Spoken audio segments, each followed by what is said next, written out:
방위산부 예배 나오신 모든 성도님들께 하나님의 은혜와 평강의 복이 모두에게 임할 수 있기를 바랍니다. 여러분은 요즘 어떤 음악을 듣고 계십니까? 복음성가 중에서는 특별히 어떤 곡을 듣고 계십니까? 꾸준하게 성도님들의 사랑을 받고 있는 동영상 하나가 있습니다. 아무것도 두려워 말라. 김윤진 간사의 찬양 동영상입니다. 무려 1550회를 1500만 넘은 1500만 50 이렇게 넘는 수를 기록하고 있습니다. 여러분, 우리나라에서 가장 많이 불려진 그리고 보게 되는 동영상이 무엇인지 아십니까? 혹시 싸이라고 들어보셨습니까? 강남스타일이 무려 43억 회라고 이야기되고 있습니다. 43억 회에 비하면 1550만 조회수는 아무것도 아닐 수 있습니다. 하지만 그 동영상을 보며 찬양을 듣는 이마다 은혜를 받곤 합니다. 특별히 제가 주목하는 것은 그 댓글에 쓰여진 글들입니다. 자신의 신앙을 담아서 잔잔하게 신앙 고백하는 그런 내용들은 우리에게 감동을 주고 있습니다. 여러분은 어떻게 생각하십니까? 내 안에서 나를 괴롭히고 있는 불안과 두려움은 무엇일까요? 오늘은 같은 맥락에서 불안과 두려움 중에 하나로 분류될 수 있는 낙심에 대해서 살펴보고자 합니다. 낙심이라는 말은 사전에서 이렇게 정의합니다. 바라던 일이 이루어지지 아니하며 맥이 풀리고 마음이 상함입니다. 바라던 일이 하나도 되어지지 않으니까 맥이 풀리고 그다음 마음까지 상하게 된다는 말입니다. 영어로는 lose heart라든지, 그래서 또 우리말로 번역하자면 지치다, 맥 빠지다, 힘없다, 포기하다까지 번역되고 있는 것을 볼 수 있습니다. 헬라어 원어를 살펴보면 엥카케오라는 표현인데요. 에크라는 뭐뭐로부터라는 표현과 아카다라는 의미가 합쳐진 그런 합성 동사가 되겠습니다. 마음이 나쁜 상태로부터 나오는 것, 이렇게 정의할 수가 있을 것 같습니다.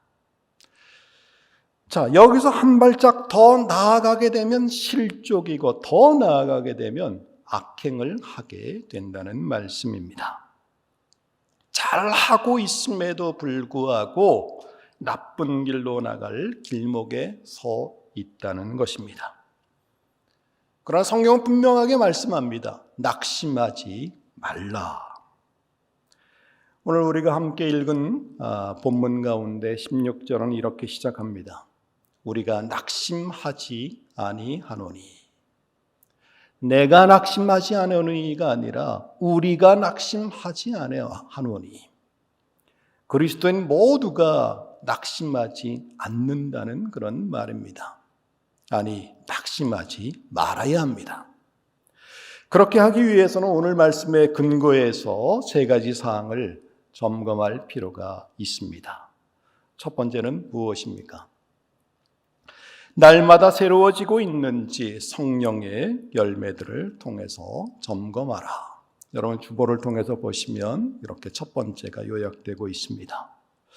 우리의 속사람이 날마다 새로워지고 있는지를 점검하라는 말씀입니다. 성령께서 내 마음을 주장하고 계신가요? 그렇다면 우리의 삶 가운데 드러나는 성령의 열매를 통해서 점검해야 합니다. 생명이 있으면 어떻습니까? 성장합니다. 꿈틀거리면서 가만히 있지를 못합니다. 열매를 맺습니다. 자, 오늘 본문에 나타난 16절에 보시면 속사람, 겉사람이 나타나는데 속사람은 조금 이해가 가는데 겉사람이 조금 애매해 보입니다. 그러나 이제 바울의 비유에서 자주 드러나는 옛사람을 벗어버리고 할 때 믿기 이전의 그런 옛사람은 아닌 것 같습니다. 여러 가지 번역들을 함께 살펴보자면 이 겉사람은 쉽게 말씀드리자면 우리의 육신인 것 같습니다. 우리의 육신을 가리킨다라고 말씀드릴 수 있습니다. 그리고 우리 육신이 낡아진다. 또 이전의 번역, 개역 개정이 아니라 개역판을 보시면 후패해진다.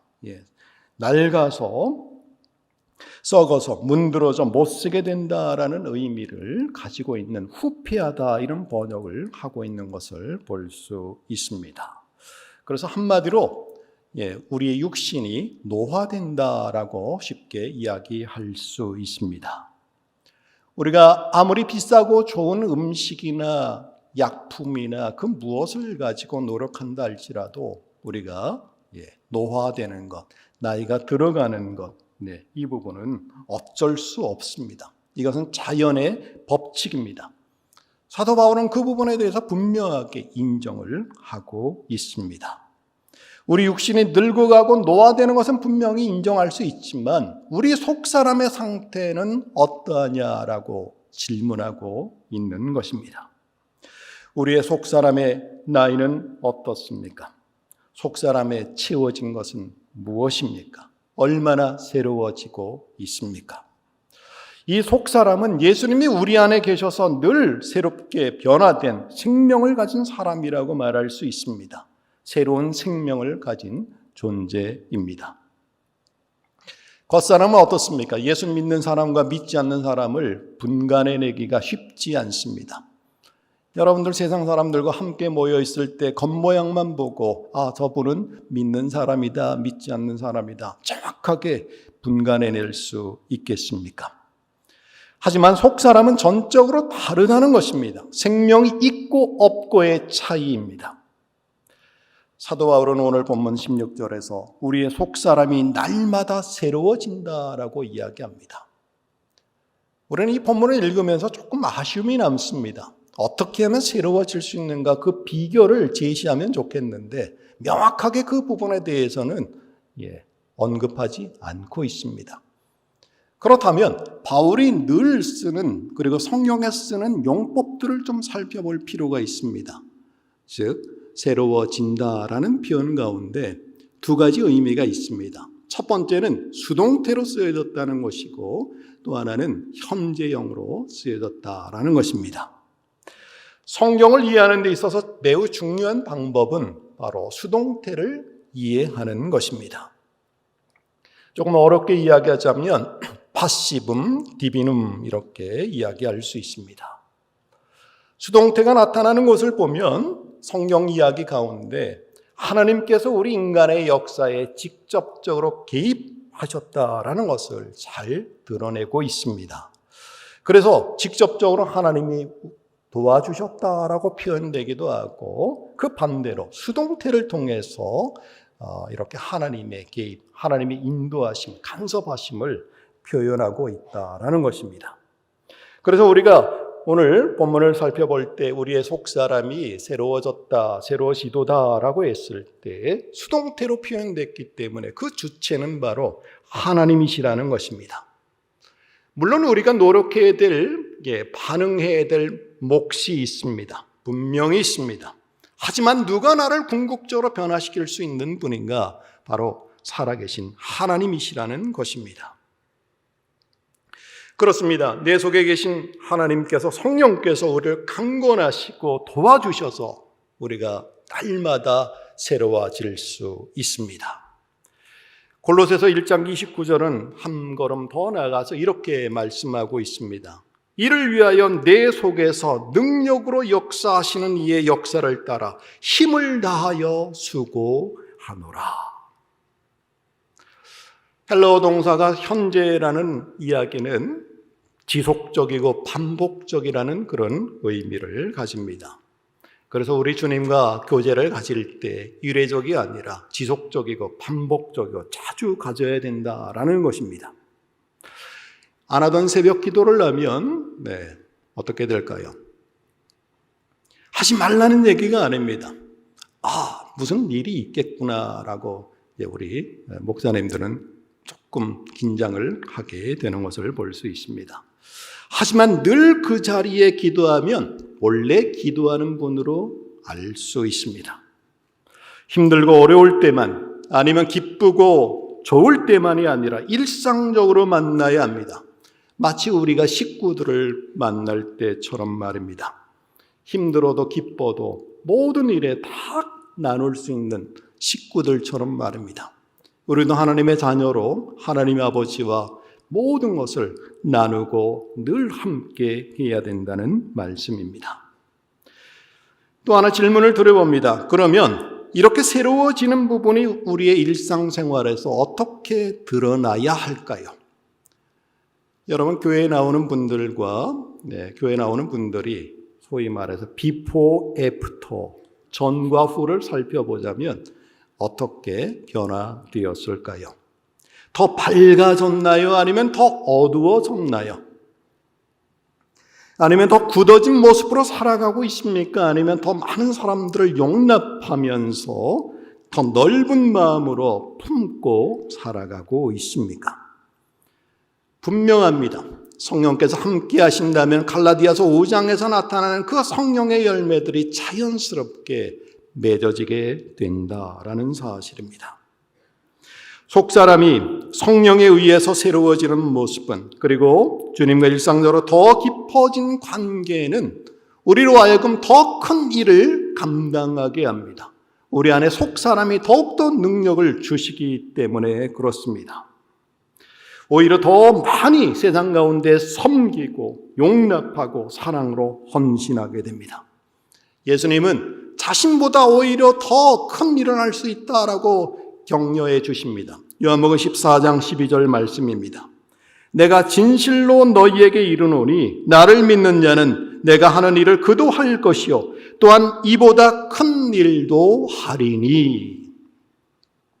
이와 같은 새로워지는 삶이 나와 이웃을 더 크고 넓게 섬기는 새로운 삶으로 이어지시길 바랍니다. 두 번째로, 환난은 잠시뿐 큰 영광을 위해서 우리는 조금 더 인내해야 합니다. 우리가 지금 겪고 있는 고통, 어려움, 환난들은 잠깐뿐이라는 사실을 다시 한번 깨달아야 한다라는 사실입니다. 우리가 신앙생활을 할 때 착각하기 쉬운 것 중에 하나는 예수 그리스도를 믿으면 고생 끝이라고 생각하는 그런 생각입니다. 모든 일이 만사형통하며 모든 일이 내가 원하는 대로 이루어질 것으로 생각합니다. 일부분 맞습니다. 하나님의 뜻과 일치되었을 때는 그렇게 정말 모든 일이 만사형통되어질 수 있습니다. 하지만 사도행전 14장은 이렇게 말씀합니다. 우리가 하나님 나라에 들어가려면 많은 환난을 겪어야 할 것이라. 빌립보서 1장은 말합니다. 다만 그를 믿을 뿐 아니라 또한 그를 위하여 고난도 받게 하려 하심이라. 디모데후서도 이렇게 말씀합니다. 복음과 함께 고난을 받으라. 이처럼 사도 바울의 언급처럼 고난과 환난은 그리스도인들에게 선택이 아닌 의무사항입니다. 성경의 가르침은 그 어디에도 고난과 환난을 제외시키거나 연재시키는 비결을 가르치지 않습니다. 그런 편법을 가르치는 그런 교과서가 아닙니다. 감당할 시험, 감당할 정도의 고통과 고난이 우리에게 주어지는 것입니다. 오히려 그 환난과 고난을 이겨나갈 수 있는 비결을 제시합니다. 그리고 그 힘을 넉넉히 제공해 주십니다. 흔히들 이야기하듯이 내 눈앞에 산이 있으면, 산 같은 문제가 있으면 산을 뛰어넘는 산보다 더 큰 믿음을 주신다고 성경은 말씀하고 있습니다. 그래서 이렇게 약속합니다. 그러나 이 모든 일에 우리를 사랑하시는 이로 말미암아 우리가 넉넉히 이기느니라. 여러분들도 다 넉넉히 이겨내시기를 바랍니다. 또한 우리 오늘 본문에서 놓치지 말아야 할 것은 우리가 현재 당하는 고난은 잠깐이라고 규정하고 있다는 사실입니다. 17절은 다시 한번 말씀드리면 우리가 잠시 받는 환난에 경한 것이 지극히 크고 영원한 영광에 중한 것을 우리에게 이루게 함이니. 자, 여기서 가장 먼저 이 환난이라는 부분을 그 단어를 다른 곳에서는 고통, 괴로움이라고 번역하고 있습니다. 그래서 고통, 고난, 여기서 환난 같은 의미로 보셔도 상관이 없다라는 것입니다. 그런데 이 부분에 있어서 이 잠깐이라는 표현에 좀 주목하고 싶은데요. 대한성서공회 공적으로 우리 성경을 번역하고 공식적으로 이제 배포하고 있는 대한성서공회에서 새롭게 번역된 최근 번역된 성경이 하나 있습니다. 그것은 바로 새 한글 성경입니다. 지금 가장 이 시대에 적합하게 번역된 그런 성경이라고 할 수 있습니다. 그것이 어느 것이 옳고 그르다의 문제가 아니라 좀 더 이해하기 쉽게 또 다른 번역이 나왔다라고 생각하시면 됩니다. 이 새 한글 성경에서 이 본문을 이렇게 번역합니다. 우리가 잠시 동안 겪는 별것 아닌 지금의 고난이 상상을 초월한 영원하고 대단한 영광을 가져다 주니 말입니다. 자, 제가 주목하는 부분은 이 부분입니다. 이 고난에 대해서 경미하다, 작다라고 이야기할 때 잠시 동안 겪는 별것 아닌 지금의 고난, 잠시 동안 겪는 별것 아닌 지금의 고난이라는 것입니다. 그래서 성경에는 곳곳마다 이 고난, 환난, 어려움 이런 부분과 이제 늘 짝지어서 나오는 아주 중요한 표현이 있습니다. 그것은 바로 잠깐입니다. 오늘 본문에는 가볍다라고 얘기했지만 더 많이 나오는 표현은 잠깐이라는 표현입니다.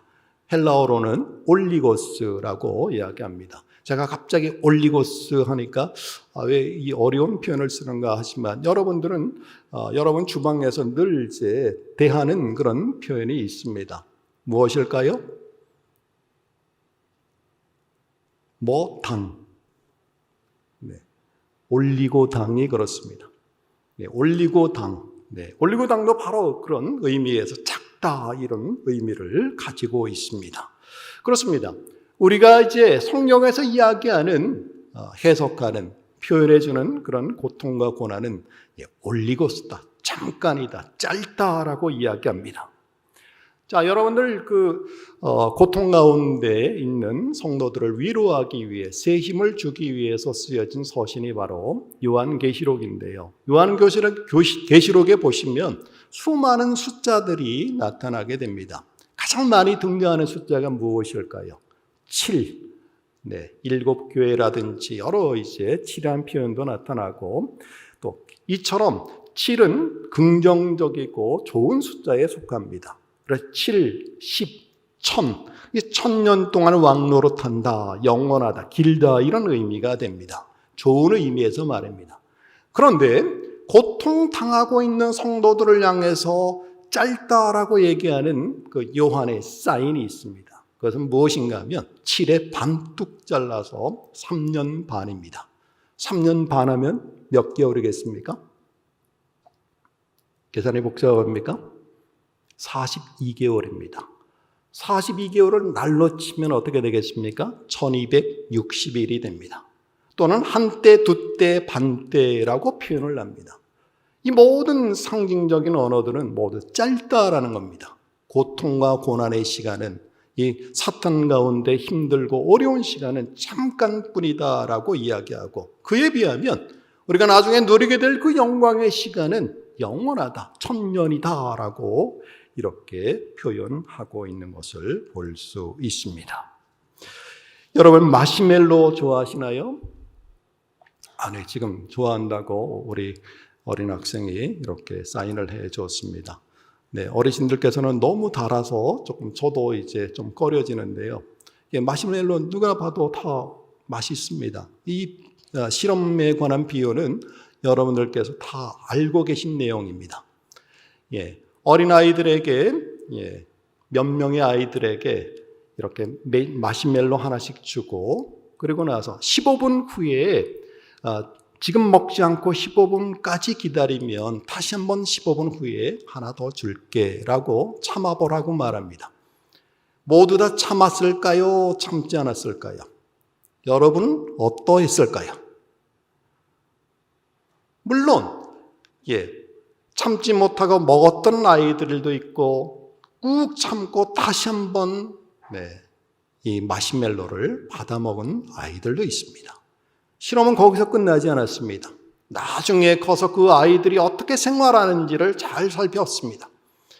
15분을 잘 참아냈던 아이들은 스트레스 관리를 비롯해서 모든 대인관계가 원만하고 좋은 결과들을 나타냈지만 그보다 인내하지 못했던 아이들은 그보다 못한 수치를 우리에게 보여주었다는 것입니다. 그렇습니다. 마치 마시멜로 실험처럼 우리에게 주어진 15분의 시간과 마찬가지로 우리가 지금 겪고 있는 고통과 어려움과 당한 시험들은 그야말로 이겨내야 할 그런 잠깐의 시간입니다. 하나님이 허락하신 고통이라면 그 시간에 비록 조금 길게 느껴진다 해도 결코 긴 시간이 아닙니다.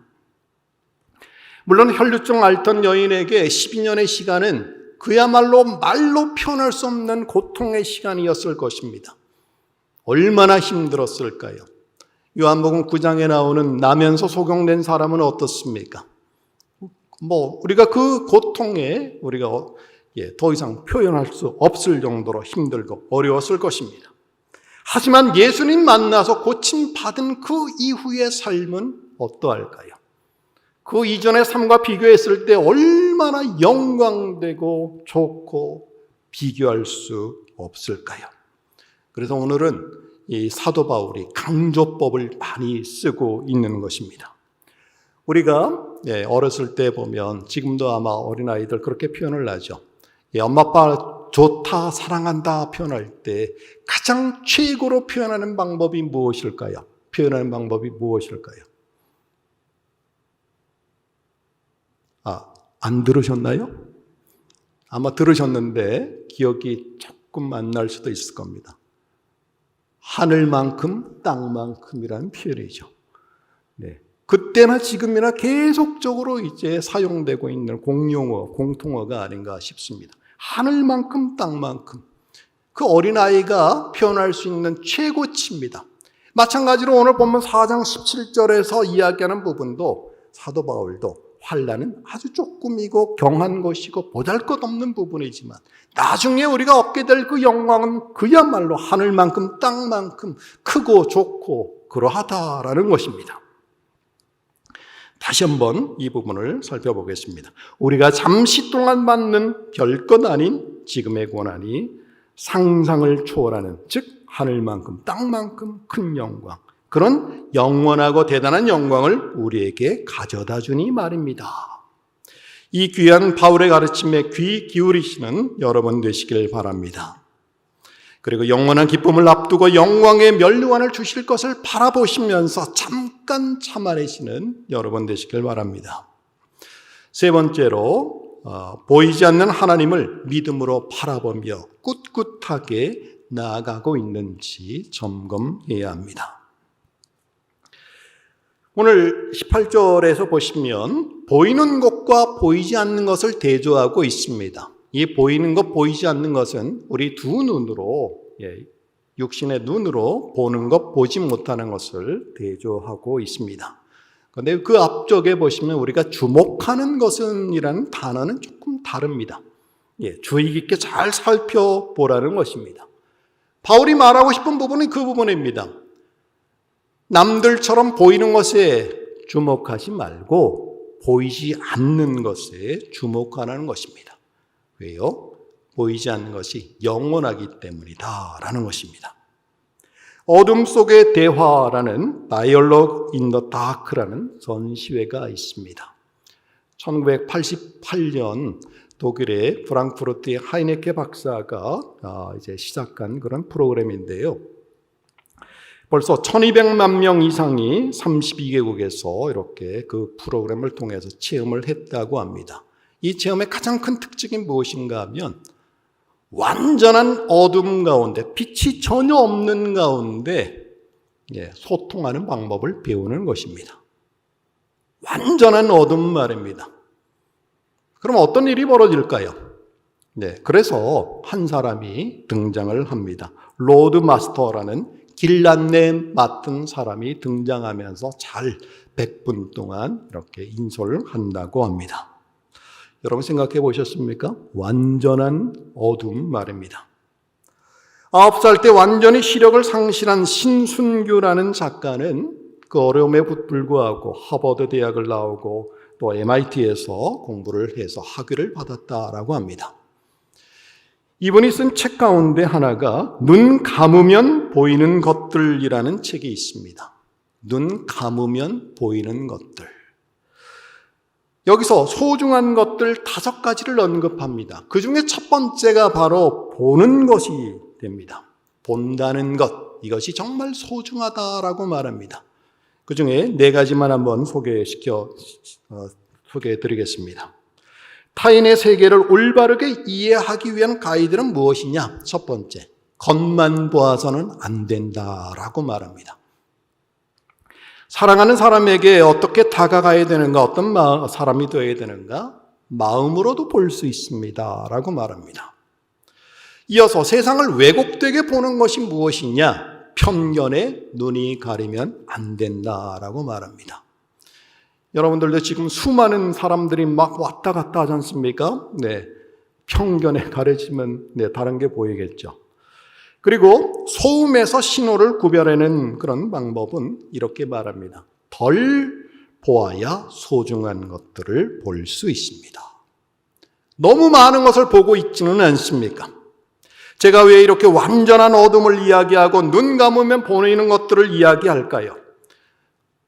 세상에서 보이는 것에 좌지우지 되어가는 우리의 모습을 반성하기 위함입니다. 여러분들이 한 주간 삶을 살아가시면서 얼마나 많은 그런 보여진 것들에 의해서 힘들어 하셨습니까? 우리는 보이는 것 너머를 바라보는 사람들입니다. 비그리스도인들은 어떻습니까? 보이는 것만, 세상만 바라봅니다. 하지만 그리스도인들은 세상 너머, 우리 눈에 보이지 않지만 살아계신 하나님을 믿음으로 바라보며 살아가는 사람들입니다. 우리가 잘 아시는 대로 요한복음에 보시면 7개의 기적이 표적으로 소개되어 있습니다. 왜 표적일까라는 표현은 믿음을 가지기 위함이다 이렇게 설명하고 있습니다. 자, 예수님께서 특별히 대표적으로 7개의 표적을 보이셨는데 3가지 반응이 나타납니다. 첫 번째 반응이 무엇일까요? 표적을 보고도 믿지 않는 사람들입니다. 전혀 하나님이 원치 않는 그런 반응이 되겠죠. 두 번째 부류에 속한 사람들은 표적을 보아야만 믿겠다는 사람입니다.